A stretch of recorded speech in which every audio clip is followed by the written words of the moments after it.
was interesting just hearing the conversation beforehand about what careers everybody had before coming into property. So my background is marketing, sales and management consultancy. So I have managed brands like drinks brands like Chivas Regal Whiskey, Martell Cognac, Captain Morgan Rum, and champagne brands like Krug Champagne, one of the finest champagnes that you can get, and Charles Heidsieck Champagne. So I didn't have a background in property, so a lot of what I'm talking about is self-taught. I'm pretty well travelled. I think I've done most of the continents across the globe. I also speak French. My degree is a joint major marketing in French, so I used to use French a lot during my working career. I used to be fluent, but not so much now because I don't use it in quite the same way. Although having said that, I did manage a conversation with a French notary in French a few months back. But I have had some of my quirkiest moments in France using French. I used to sell G-strings along the Côte d'Azur before I went to university over a number of summers. And one particular challenging aspect was when I entered a nudist beach. And trying to sell G-strings on a nudist beach, well, you know, you can either think about it as glass half full or glass half empty. I seized the moment. Another time when I've had a quirky moment speaking in French was when I was a management consultant. I had to do a pan-European research project for BP, and so I drove from east to west across France interviewing engineers about their lubricant usage, which was really rather an interesting thing. So I set up my property business in 2007. That coincided with buying my buy-to-let in Krakow. The two went hand in hand, and I'll explain the reasons why. So various pictures of me over there. The one here with me with a hard hat on, and here me on site, are about me doing due diligence. This one here is a road trip in the UK when I was going and checking out various properties that I've been promoting, and that was in the Midlands and up in the Yorkshire. I quite often do that, go and check out things, make sure that what I'm being told about progress is actually happening. And here, the one beneath that one's checking out a development on Ile de Ré in France. So I do both UK and other countries. Other pictures here of me speaking on a panel there at one of Brendan Quinn's events. That was his Wandsworth one, and speaking here. And here presenting at the NLA, what was then called the National Landlords Association, talking about all things European. What do I do? Well, I've got a property firm, which is an award-winning boutique firm that helps busy business people buy retirement homes or holiday homes in continental Europe. Focus countries for me are France, Spain. Poland is a bit more of a niche market, but I help people buy in Poland. And interestingly, I'm having a lot more conversations about people who want to buy in Portugal. My company is fully compliant, a member of the PRS, the Property Redress Scheme, for investors who are buying in the UK. And over here on the left, the AIPP, the Association of International Property Professionals, which is the overseas industry body. So I'm not only a member, but I also sit on the advisory board of the AIPP. So I'm quite well networked and have quite a number of professional contacts in my network. Won an award a few years back for Best Boutique Property Firm, which was the OPP Awards for Excellence.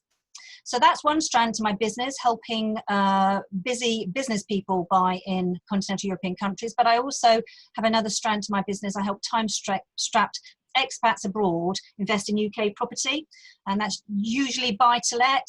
I have a wide connection of developers, and I can offer developer deals and help with resales, mainly in the home counties, because I'm based in Surrey. So I can help there. I also have some commercial opportunities like students, and I've been offered recently some interesting industrial units, which are quite interesting as well.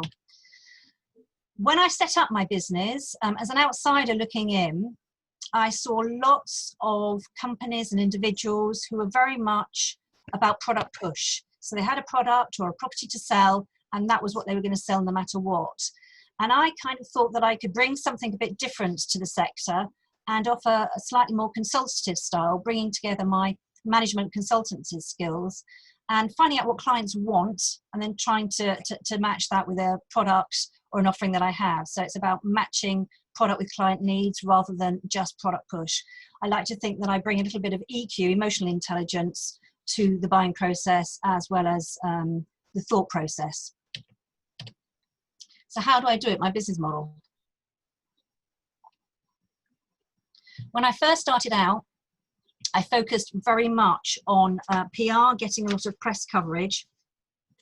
And that's helped me a lot. And I've sold properties off of the back of that.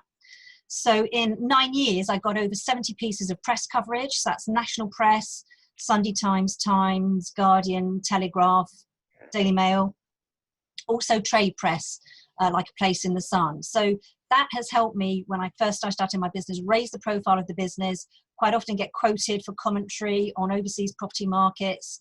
And I say, have sold off of the back of that. Social media, my focus on social media at the outset was Twitter for reach and to hang out with journalists. Journalists very much hang out on Twitter. So if you're looking to get press coverage, that's a good place to be. LinkedIn, I've tended to use over the years for professional intermediaries and connections. And some expats check out profiles on there to make sure that you are who you say you are and you've got some credibility. Facebook for me has been very much about engagement, and expats are in lots and lots of groups on Facebook, which is a good place for my business to be. And Instagram, I'm more recently on Instagram, and that's you lovely ladies, the social female connection. I've found that a wonderfully supportive place to be. So I've come into Instagram a little bit after the other social media channels that I've been on. And I have a YouTube channel. I post quite a lot of videos on there too. So my case example. So this is a modest example. It's a one-bed apartment in Krakow. It's important to say, back in 2007, I decided I wanted to get on the property ladder. And at that time, I was considering investing in the UK, and a deal came across my desk in Krakow. So I was looking at the Stratford area. If you remember the London 2012 Olympics, the property market around there was quite active in the Stratford area. So I went and had a look at a number of properties. But what frightened me as a first-time investor was the price point, the entry-level price point. And for some, it might seem a bit wacky, investing abroad as a first-time investor rather than trying out in the UK first and then venturing abroad. But actually, I did my due diligence. I'd seen the deals, seen the numbers, and went to check it out. So I felt more comfortable with it. And for me, it was a lower entry price point, considerably less than buying in the UK and certainly in the London area. And for me, I felt more comfortable with that. So that's why I ended up buying in Krakow. Now, I know a lot of you lovely ladies are very good at, really glamorous HMOs and staging. So this is quite modest. At the time, I wasn't good with staging, but I have cobbled together some photos just so you can see what it looks like. So on the left is the building. This top right apartment there is our apartment. It's in the eaves of it's a roof top apartment, so it's in the eaves of the roof. Here's sort of the kitchen lounge area, bed area, and the bathroom. So I mentioned I bought it in 2007. It was an old tenement building, so an old house, and I do love that kind of a development, smaller developments rather than big high-rise apartments. For me, it's got more character and it's much easier to let because you're not competing with lots of investors at the same time trying to rent out their properties at the same time. It's in a suburb just on the outskirts of Bonaviki. At the time was an up-and-coming suburb, and indeed it has become more buoyant since. When we bought, it was at the end of the tram line. It was a 7-minute journey into the centre of Krakow. Indeed, since then, the tram line has been extended further out to the airport, so our apartment has benefited from some of that infrastructure improvement. It's right near a main road where there are lots of international, multinational firms. And in fact, a number of our tenants have come from IBM and some of those multinational companies. So buying in Poland is a very different process to buying in the UK. It's a notarized buying process. And for many of you, you'll probably be aware of what a notary is, but rather than using a solicitor or a lawyer, it's a notary. And a notary is a legal representative bestowed with special powers by the government. They like to ensure that they collect all of the relevant property taxes during the buying process, and that's what a notary does. It's been important to get the right letting agent as well. Our ideal tenants were professionals and still are professionals. There was at one stage where we did let out to students. I mean, Krakow is a huge university city, very, very well educated population. So there are lots and lots of students, but also lots of professional workers. So I know you all love a bit of before and after, so I sort of scrambled around trying to see if I could find some before and after pictures. This is during the build process, gaining airspace. So if you look on the picture below, this is just when the property was finished, but it looked more like this sort of rundown building here. This is back in 2007. Since all of these buildings have been done up, so it looks a lot nicer now. So this was the grabbing airspace. And in the map down below, you can see here is Krakow, which is the, I could rave about Krakow for absolutely ages. I love it as a city. You can see the Stare Miasto, which is the old square, and our apartment is just out in the suburbs, which is perfect for a long-term buy-to-let. If you want to do more serviced accommodation, short-term lets, then you probably do need to be more central. But it's worked really well, our strategy for us. Interesting fact about Krakow is that it has the biggest, oldest medieval square in, which is still the original in Europe. It was the only city main square that didn't get bombed in the wars, and that's because the Germans based themselves there, and so they didn't want to bomb themselves. So if you go to Warsaw, the main square in Warsaw has been rebuilt. If you go to Krakow, you get the real McCoy. It really is a beautiful square. So you can see originally it was a very grubby exterior. I remember showing this image to a friend of mine who lived in Hong Kong, who hadn't got into property investing at that time, and she was horrified that I was going to be buying this building that looked so awful, but luckily it doesn't look awful anymore. It was in an up-and-coming neighbourhood, end of the tram line, which has now been extended to the airport. Now, there are some things that are similar. We bought this apartment right near an IKEA, and as many of you probably use IKEA as part of your furnishings, we did the same. So we had a weekend sleeping on the floor, going and buying IKEA furniture and furnishing it. Some more images of Krakow there. I mentioned that I bought it at the same time as setting up my business.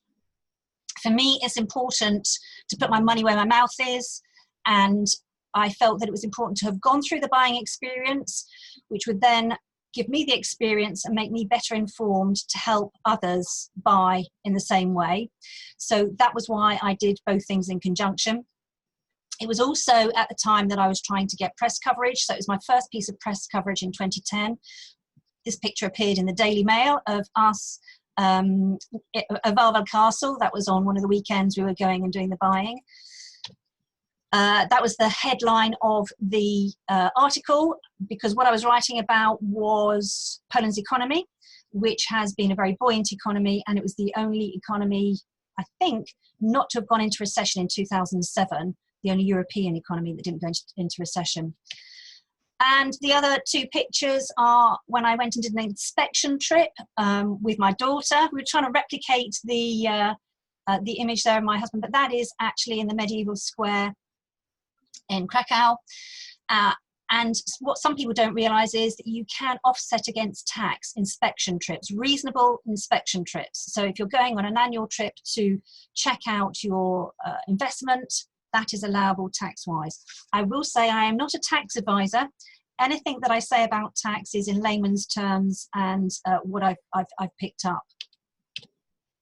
So just to go through some of the buy-to-let differences.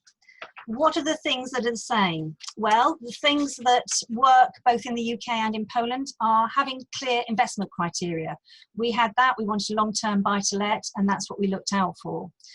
We also had an exit strategy, and that also influenced the modest nature of what we bought. At the time, the market was not quite as international as it is now, and I was very conscious of wanting to be able to sell to the local professional market as well as to the international market. And if you get seduced by doing or buying lots of luxurious or a very luxurious apartment, it kind of narrows the options open to you for selling on. Due diligence, critically important. You still have to do that. And even more important when you're buying abroad, because there are other considerations if you're not familiar with the country or the property market or the economy. Yeah, doing inspection trips, the same. And looking out for infrastructure improvements in the same way as you would do investing in the UK. That's what we did. We're looking at the tram line, looking at the up and coming area, and that was important for us in our choice. Finding good tenants is important. You're one step further removed. I use a good local agent, but I still keep on top of things, and they need to understand what your criteria are for your tenants. And over the years, they've proved very good judges of character, which I've come to rely on. But in the same way as in the UK, you get good and bad tenants. What I've tended to do over the years is find my tenants on LinkedIn and hook up with them. And I find that that gives me another avenue, another communication channel to make sure that things are running smoothly, and for them just as an escalation route should they want to. And I haven't been bombarded with messages, but it has been useful. In fact, one of my previous tenants contacted me via LinkedIn and asked me when I was selling the property because he was interested in buying. So I almost sold the buy-to-let on LinkedIn. Property regulation, same as in the UK, it's about being familiar with the property regulation locally. So what's different is the buying process. I've mentioned about the notary. It's not like in the UK where you have a solicitor where you can sign the documentation and a solicitor can exchange and complete for you with you not being present. You have to go along and visit the notary in person, or if you can't go in person to sign the documentation, you need to have a power of attorney in place. And because the whole process is conducted in Polish, you also have to have a sworn translator, an official translator who is recognised by notaries and the relevant officials in the buying process who can translate everything to make sure you know what you are signing. Property appreciation is not always the same as it is in the UK. I think in the southeast of the UK, we get very used to very buoyant property prices. In Krakow, the property appreciation has been a bit more modest on an annual basis, 3 to 5%. It's not the dizzying heights of the southeast, but certainly we know that in areas of the UK, you don't get dizzying appreciation figures. The laws are different. So in Poland, it's a republic. It has a statute and a civil code which operates the property rules and regulations. But there are some similarities, and I've mentioned statute of limitations there because I had a problem with two professional tenants, a doctor and a lawyer, and they decided they weren't going to pay their gas bill. They decided that I had taken too long, it was about 3 or 4 weeks, to let them know of the size of the bill and that they needed to pay it. So they decided, because I hadn't let them know swiftly enough, I think 3 or 4 weeks is actually not bad, but because I hadn't let them know swiftly enough, that entitled them to not pay. Now in the UK, I know there is a statute of limitation, which means even if you haven't invoiced or let someone know about a debt, you have a 6-year grace period. So it means that within that 6 years, that debt is still live. It still has to be paid. So I just thought, well, there must be something similar in Poland, did a bit of research, and the equivalent does exist in Poland. There is a statute of limitations, although the time period is different. The equivalent is 3 years rather than 6 years. So I got my letting agent to translate my email, and given that one of them was a lawyer, she went and sought advice, but then came back and paid the bill. In Poland, it's quite unusual because in the UK we're used to leasehold apartments. In a lot of continental countries in Europe, you have freehold apartments. I like freeholds.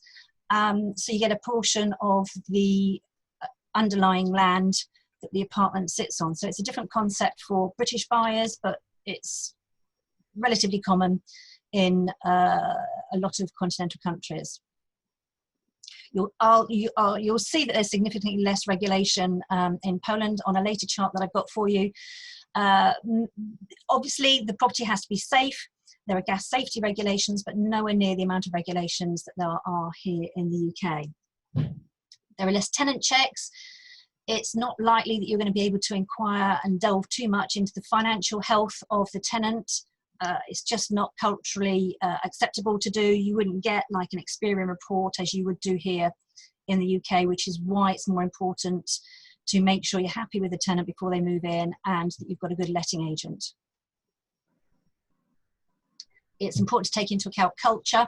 I don't know whether you remember the picture of the bathroom. What I didn't point out is that there's the washing machine is in the bathroom. And again, that is something I found a bit odd. I wasn't sure whether I was having the wool pulled over my eyes, but it is very common. In Poland, it's much more culturally acceptable to have the washing machine in the bathroom rather than in the kitchen or utility room. Tax. Now, tax in Poland is different.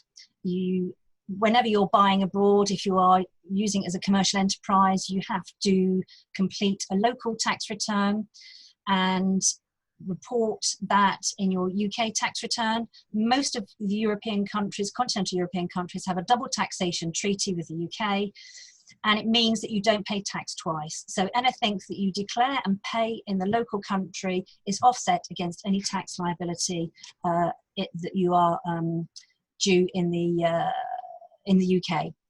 So talking of tax, I come on to a very interesting chart. And again, I want to compare a number of countries so you can see the differences between the UK and other continental countries. What I am about to say again is I am not a tax advisor. This is not advice. This is me trying to simplify a very complex situation. So the chart I'm about to show you has got loads of information on, and I will try and explain what it all means. So this, on the left-hand side, are 5 countries, and then across the top are different dimensions against which I rate them. Now I can spend ages explaining this chart, but I won't spend too long given the time frames here. But what you'll see is a lot of different sort of complete and incomplete circles. What that means is the fuller the circle, this is from my management consultancy days. It's called a booze chart from Booz Allen Consultancy, and it does help simplify very complex information. So the fuller the circle, or the more whole the circle, the higher the country rates against that particular dimension. So the less complete the circle, the lower it rates against that dimension. So just to highlight a few things. Personal taxation level, the first column here. You can see that Poland has got quite a light tax regime compared with France. I have taken just the nominal headline rate of taxation, the lower rate band and the higher rate band. I haven't taken into account all personal allowances. But what you'll see here is nominally France appears to be the highest personal taxation country out of those listed there. But there are ways, if you're looking at investing in property, that you can mitigate that tax position by a number of schemes that France has, which encourage people to invest for the long term. On the corporation tax level, you'll see that again, Poland ranks really well there. It's got quite a light touch taxation regime. It has one of the lowest corporation tax rates along with the UK. But what makes it more light touch is it also offers a lower concessionary rate for smaller companies, which I think is quite a nice idea. Germany is quite high on taxation there. It not only has corporation tax, but also it has things like solidarity charges, which make it a bit more burdensome for companies operating there. In terms of landlord regulation, I've put a full circle for the UK because I think that we as investors and landlords sometimes find the regulation and red tape a bit onerous. I've alluded to the fact that Poland has quite light touch regulation in terms of compliance, and France, Germany and Spain are, I've considered, relatively similar in terms of their regulation levels. I tried to take a stab at looking at capital growth and yields across those countries, but it's kind of difficult to do because there are regional variations in the same way in those countries as there are in the UK. Suffice it to say that a number of those countries like France, Germany, Poland haven't tended to experience the same dizzy heights of capital growth that we see in the southeast of the UK. Spain has been a bit boom and bust with some of its Costa property prices from 2007. And there are places like Paris and along the Costa, along the Côte d'Azur, where some of the cities are very buoyant in price terms. And Germany, there are some cities like Munich where prices have risen quite strongly. This is a column about EU fund or recipient. Why is that of interest? Well, it gives an idea about where EU funds are going in terms of improving infrastructure in the country. So the UK, till the end of this year, is a net funder, so F means funder, alongside France and Germany into the EU coffers. Poland and Spain are net recipients. It's quite interesting that Spain is in there. The data used for this is quite a few years old, so I don't know whether that might have changed for Spain since the data was released. But Poland is a net recipient of EU funds, and a lot of those funds have gone into improving the infrastructure in terms of the roads and the railway network, and that's good news for investors. The grist to the mill of the investment market is finance. So on some of these dimensions, countries score either high or low. It has to be said, the challenge of getting finance in the UK, it is actually a lot easier. And the UK has a very sophisticated buy-to-let financial market in terms of the mortgage market. A lot of other countries don't have the same buy-to-let mortgages in the same way that the UK does. So it's important to know that the mortgage market is not as flexible. They don't offer the same products, but there are some good products out there. France is pretty good on the mortgage side. It offers some quite interesting products, long-term, very low rates. So it's always worth looking at a French mortgage. Germany and Poland, it's harder. Particularly with the difference in currency. Poland doesn't much like sterling earning buyers, so it's very hard to get a mortgage for someone who's earning in sterling in Poland, unless there are family connections or you have a business there. I know that there are a lot of people I've helped buy in Krakow who do have a family connection or a business connection. It's easier for them to get a mortgage. The banking sector in Poland is very, very conservative. And in Germany, it's quite hard to, and Spain is fine, but there are some interesting products in France. Now, I'm just going to come on, having explored, comparing and contrasting different countries, give you a couple of examples of what you can do to leverage the tax position when buying in France and buying in Spain. And these are lifestyle purchases, so they're not pure investment. It's like if you want to have your cake and eat it, as we're always accused of wanting to do here in the UK. So this is an example of what you could do buying. You can either do this buying in ski resorts or a holiday home on the coast. And it's a lifestyle investment. This is an example in Les Deux Alpes. It's next to the ski lift, studios for sale. It's off plan, but it's got all the facilities there. Pricing's there. Let me just put all of the stuff up there so you can see all the dimensions. So what you can do, I mentioned that France is a very high personal tax country. If you are aware of this and you're interested in buying a new build, there are a couple of schemes on new build, which means that you can end up getting a 20% discount. So if you buy a new build property, you're basically able to claim the 20% VAT back, but it has to be a new build property. It doesn't offer the same schemes on resale properties. So what you could do if you're into skiing, but you know that you're not going to use a property all the time, but you might want to use it a couple of weeks, what you can do is have a holiday home, but know that it's paying for itself. You'll see here the yield at just over 4%. You can use it for a couple of weeks, and every week that you use it basically suppresses that yield by 0.5%. So what I found is a lot of people think, I'm going to buy a holiday home, I'm going to, use it for 6 weeks in the year, and in reality, life gets in the way. So this is a way of doing that. It's a leaseback setup, and there are developments that are around the country in France where you can buy into these schemes and get the tax offset, the VAT, 20% VAT offset against it. Depreciation. Now this is very interesting because it's not something we come across in the UK. In countries like France and in Poland, from a tax return perspective, there is a depreciation calculation built in, which means in effect, it suppresses your taxable profit.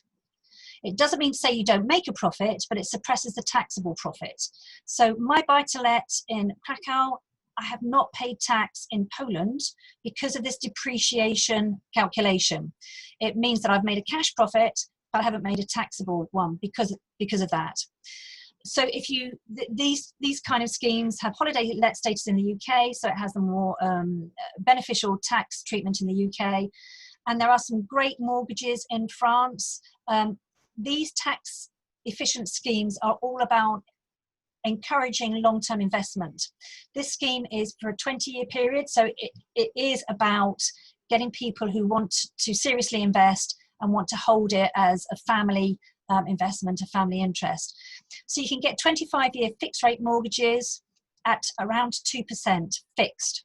Now, the loan to value at the minute is actually more like 75% than 70%, and that is due to COVID. Normally speaking, a foreign national can get up to 85% loan to value on a mortgage to buy a property like this with very low interest rates. This is an example of what you could do yourself in Spain. This is just an example of the Costa Blanca, beautiful sort of penthouse setup. It's a 3-bed, 2-bath. It's quite a pricey investment. With the VAT, it's just over €500,000. I've worked out that you could get a yield of 2 to 4.5% by setting this up yourself. If you let it out for 16 weeks, you'd get 2% yield. If you set it out for 30 weeks, you'd get more, 4.5%, but you could still use the property at the same time. So it's about having a holiday home, making it pay for itself. It would have to constitute or comply with furnished holiday let status in the UK, which means that it has to be available for at least 210 days a year as a holiday accommodation to qualify for holiday let status in the UK, but then it would have the more advantageous tax treatment. This one has parking in a shared pool. Mortgages, again, you can get decent mortgages in Spain to buy a holiday home and let it out. Not quite as advantageous as the French ones, but nevertheless, you can get some long-term fixed mortgages. But again, it's about entering into it for the long term. It's not advisable to chop and change mortgages in quite the same way as in the UK because you do incur costs, but there are some fabulous mortgage products available out there. So that should give you an idea of the difference between buying in the UK and Poland through the case example, give you some flavour of what you can do to set yourself up in the most tax efficient way if you want to buy a holiday home or a property that you might retire to at some stage. By buying new build property, there are schemes that you can use and do them yourself, DIY, but there are also some off-the-shelf schemes as well. So I'm hoping that's given you a whistle-stop canter through some of the differences between Poland, Spain and France. And they are my social media connections. If I'm not already connected with all of you on Instagram, Facebook and LinkedIn, I'm on there as Louise Reynolds and Property Venture on each of those things. If anyone's interested in reading a little bit more about what I have to say, I've got a downloadable investment guide there for entrepreneurs and expats, which gives a little bit more of a flavour of the kinds of things that I say. And I also have a webinar, a tax webinar coming up for expats, for those of you who want to understand how to manage your tax situation, which is going to be at the beginning of July. So if anybody's interested in attending that webinar, which is at the beginning of July, Wednesday the 6th of July, then please let me know. So that, I think, concludes the presentation. So I've cantered through. I'm hoping I've delivered some value to people, and I have no idea if there are any questions. Very good. Thank you so much, Louise. This was